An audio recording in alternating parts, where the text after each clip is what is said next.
بسم الله الرحمن الرحيم. السلام عليكم ورحمة الله وبركاته. برحب بيكم في قناتي، قناة وصفة في المطبخ. النهاردة إن شاء الله معانا الطبق الجميل الروعة ده. بسم الله ما شاء الله، طبق خرافي، طبق المصريين.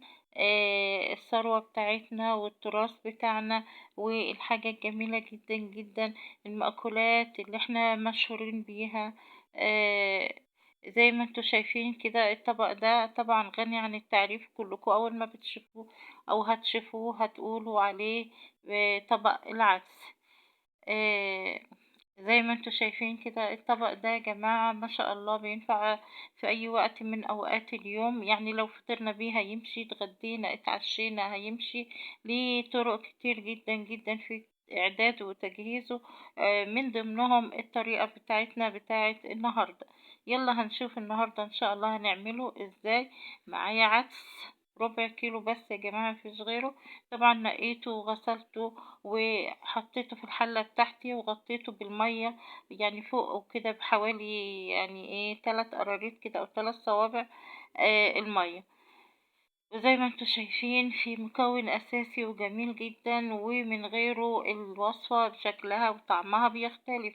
انا معايا حوالي 4 قطيات متوسطين، قطعتهم كده كل قطية على 4 وحطيتهم فوق العدس بتاعي. وهغطي العدس وهسيبه لحد ما يستوي.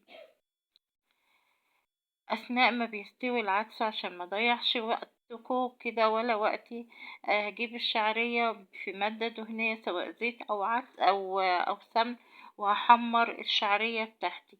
والمكون ده يا جماعة مش أساسي، لو انت حابة تحطيه حطيه، مش حابة تحطيه لو استغنيتي عنه مش هيفرق معايا. آه، يعني هو العدس هو العدس الأساسي، لكن هتحطي له أي حاجة دي تاني زيادة، دي بتبقى إضافات. مش حابة تحط الشعرية دي مفيش أي مشاكل ومش هتأثر على طعمه. بحمر الشعرية بتاعتي لحد ما تاخد اللون الذهبي. ولو وصلت معايا لحد هنا ست الكل، متنسينيش في اللايك والاشتراك وتفعيل زر الجرس على الكل. كمان حطيلي لايك لو سمحتي، ولو الوصفة عجباكي شيريها مع اصحابك عشان يستفيدوا منها.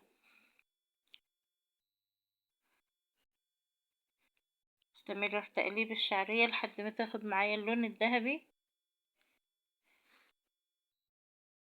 وزي ما قلتلك الوصفة دي جميلة جدا وصحية جدا، يعني لو في الصبح هتعمليها خفيفة شوية.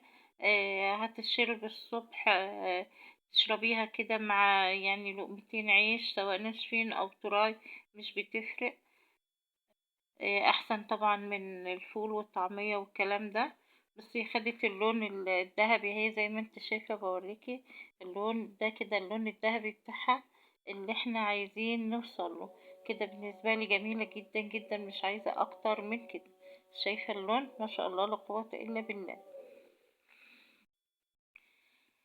وصل كده الشعرية، وصلت معايا للون الذهبي، خلاص هاخدها كده واروح حطاها على العدس بتاعي بعد ما كان استوى وخدته في الخلاط.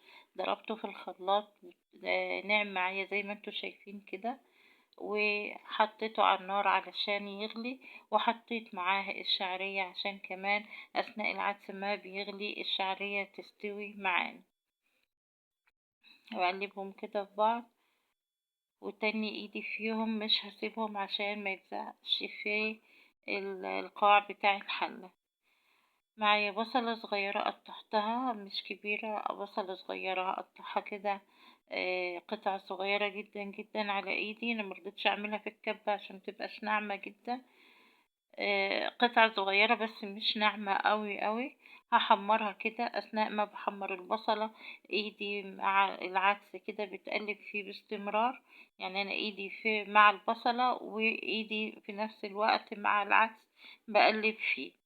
عشان انا لو سبت العدس هيلزق مني، ولو سبت البصلة هتتحرق كده من على الجناب وهتدي لون مش مستحب.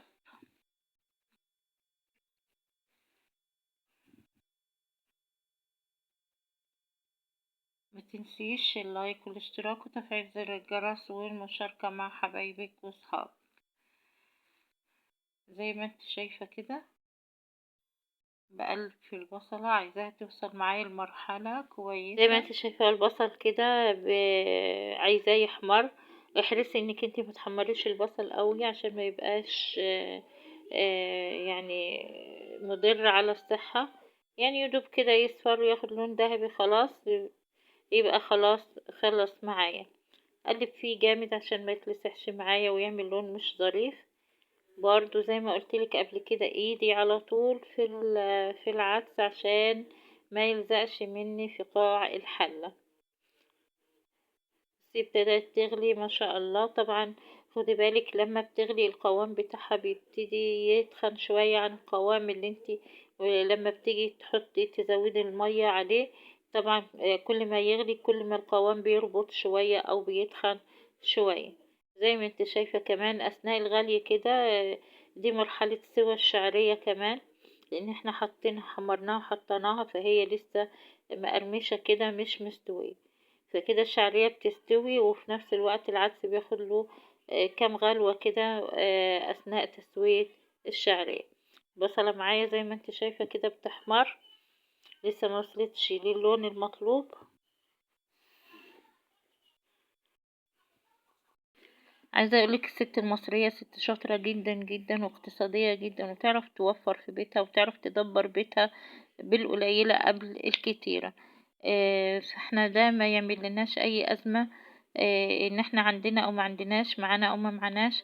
احنا شاطرين جدا جدا في توفير كل حاجة للبيت، وعمره ما ينقصنا اي حاجة برغم اي ظروف وبرغم اي مبلغ ممكن يكون قليل او كتير. بالقليل زي ما قلتلك قبل الكتير هنمشي البيت بتاعنا وهتمشي بإذن الله تعالى. البصلة خلاص دخلت في التحمير، شايفين واخدة اللون الذهبي ده ما شاء الله. شوية كده خلاص. بصي هوريكي اللون بتاعها.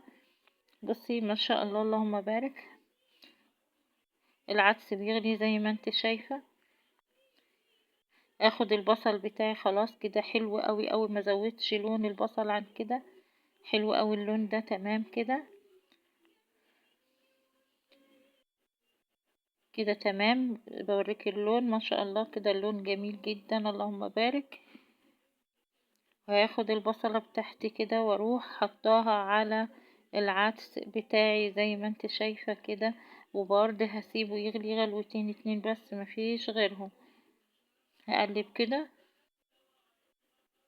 هقلب كده شوية بس غلوتين اتنين ومفيش غيرهم، وهطفي النار على كده. والحمد لله رب العالمين كده ايه الوصفة بتاعتنا خلاص استوت ووصلت للمراحل النهائية بتاعتها. شايفة قوامه ما شاء الله اللهم بارك. زي ما انت شايفة كده بوريكي ده القوام بتاعه. واما بقى بالنسبة للقوام تاني هرجع واقول القوام ده بتاعك انتي. عايزاه سايب شوية اكتر من كده ماشي، عايزاه اتخن شوية ماشي. من القوام ده بتاعك وذوقك انتي وولادك. ده العدس بتاعنا يا جماعة بعد ما غرفناه ما شاء الله زي ما انتوا شايفين الشكل روعة بسم الله ما شاء الله. غني عن الكلام جدا جدا. طبق العدس بيتكلم عن نفسه.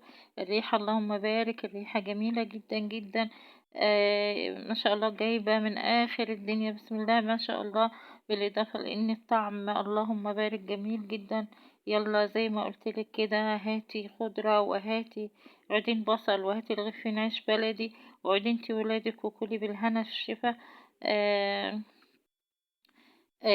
وما تنسنيش في اللايك والاشتراك وتفعيل زر الجرس. ولو عجبك الفيديو دعميني وشيري الفيديو مع حبايبك واصحابك يلي ما تنسانيش فيه فعلا وبجد. لو سمحتي دعوة حلوة من القلب ليا. يلا بينا على بركة الله. السلام عليكم ورحمة الله وبركاته. بتمنى لكم أوقات سعيدة جدا. إلى اللقاء في الفيديو اللي جاي إن شاء الله. في حفظ الله ورعايته. وإلى اللقاء المرة اللي جاية إن شاء الله.